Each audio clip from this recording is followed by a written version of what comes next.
Ladies and gentlemen, please welcome the co-founder of the Jefferson Awards and Multiplying Good and founder and chair of low-income economic development programs for the last 8 presidents of the United States. Ladies and gentlemen, Sam Beard.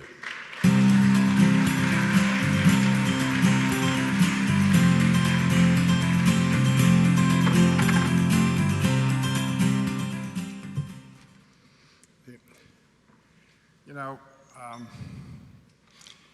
when I was running the Jefferson Awards, I could never sit down because I was always late.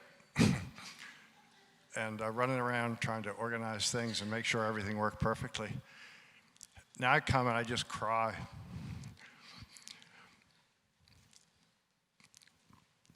It's just spectacular what we've done.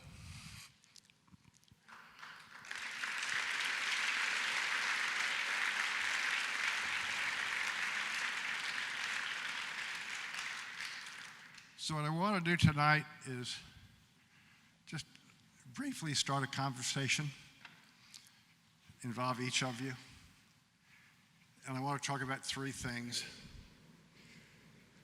I want to talk about personal crises. Pretty much everybody in this room at some point in their life has had a personal crisis. And if you haven't, you're lying. And the question when you have a personal crisis, which we all do, is it a defeat, or do you look at it as an opportunity to grow? And then I want to talk to you about self-discovery and service and multiplying good. And I want to talk about gratitude.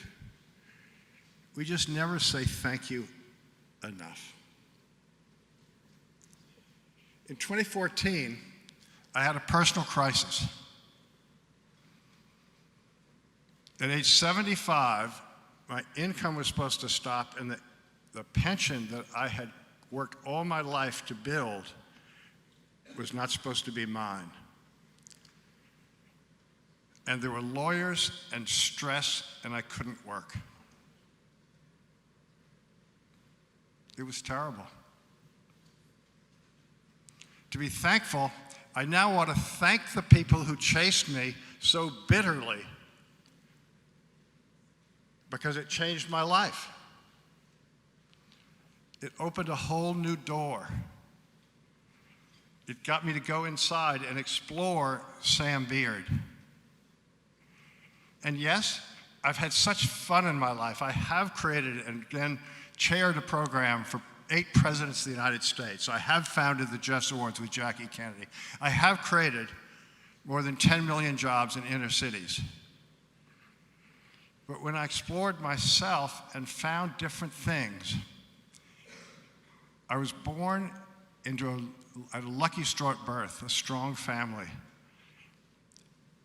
Ethics, work hard, believe in yourself, good schools. But I learned that there were never any hugs in our family. It was never, come sit in my lap, I love you. And my father was present but absent. We never played baseball. He never introduced me to anything like girls or relationships. It didn't happen. So I'm thankful for that crisis. I'm also thankful to my daughter, Hillary.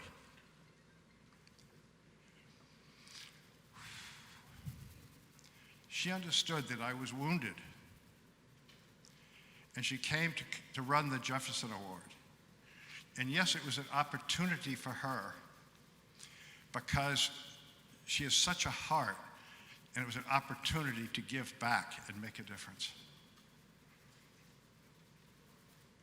But when she changed her life, she was changing her life to save mine. Hillary, I love you.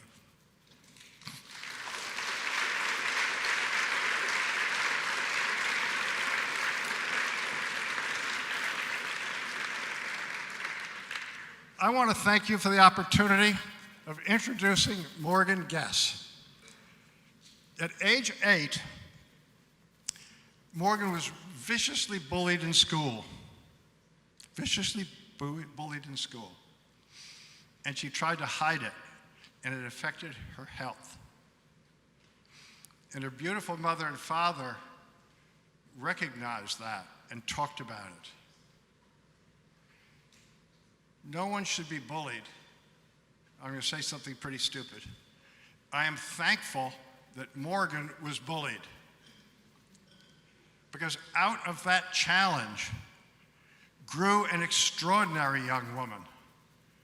It showed that Morgan had such amazing heart. Morgan had such amazing courage.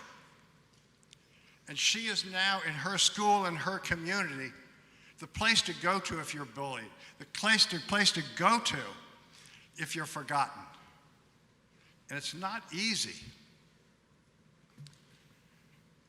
The mother of one of the bullies posted a picture of herself looking out at the audience, pointing a rifle. And the local sheriff came up and said, "Morgan, I think your life is in danger. You should stop." And she did not stop. So I am thankful that we're here to honor an extraordinary American hero, Morgan Guest.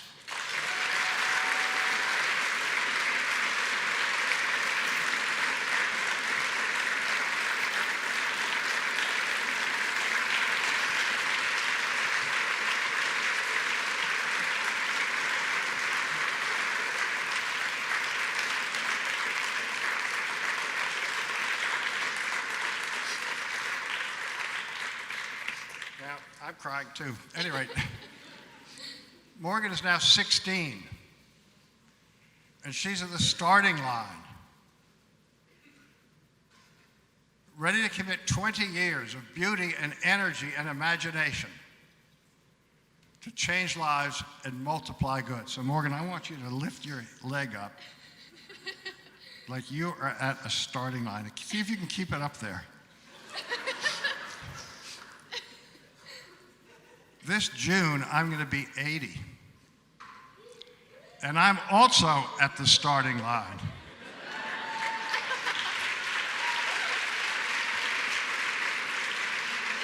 I have finally learned what the hell I'm doing.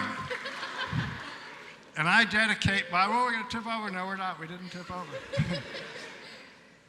I'm going to dedicate the next 20 years having the privilege of working with Hillary and her team, and we're going to make Multiplying Good the most extraordinary nonprofit in America. And we're at the starting line, and we are raring to go. Watch out, here we come.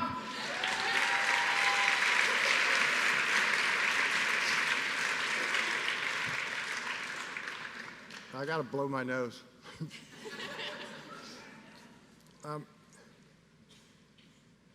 I just appreciate, with the personal crisis, in our family, I went to good schools and I was great with the left side of my brain.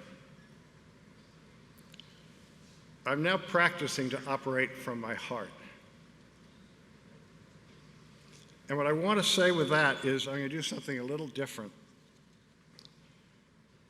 Hillary, in her remarks, said we're a divided nation, and we are. And I will maintain that Multiplying Good has the power to change America. And that's what we're here to celebrate tonight. And I want to make a plea. I want one, maybe two, maybe more, to see that the Just Awards and Multiplying Good, it's a chance of a lifetime to join our leadership team and get engaged. Let me repeat that. Multiplying Good as a nonprofit, as a foundation, is unique. It is a unique opportunity for maybe one of you, or maybe another one of you, to join the team. Because in the 20 years, we very simply have the opportunity to change America. And if someone wants to stand up and really join us and get engaged, which life is all about, I promise you to get engaged. You're going to have fun with us, but you're going to help build the vision that I started with Jackie Kennedy and Bob Taft. And the most important thing that I'm saying is that if you join us, you'll have the privilege as a legacy. Think of it as a legacy opportunity to basically identify, train, and activate thousands, if not a million, Morgans. Please think about it. If this idea inspires you at all, talk to me, talk to Hillary. Think about it, go to sleep, call us at any time. This is an amazing opportunity, and one of you, two of you, or maybe more of you, can help us fulfill the dream. Now,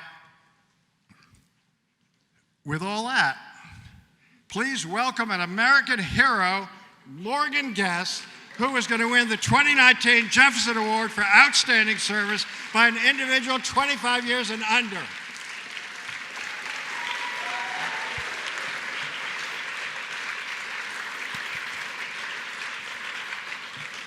Hold on one second.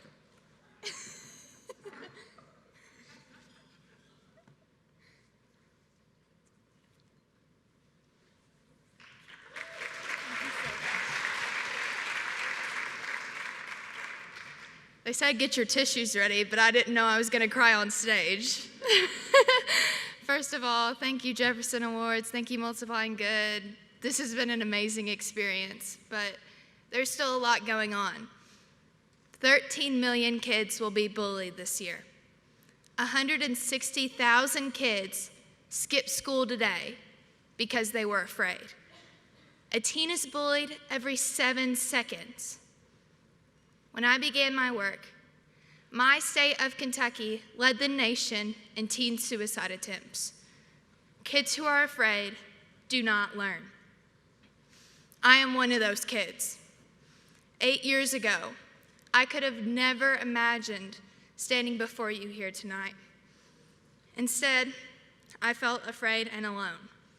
I didn't tell anyone, including my parents, because I was afraid the bullying would get worse. My bully was pinching me on the back of the neck, where no one could see the marks.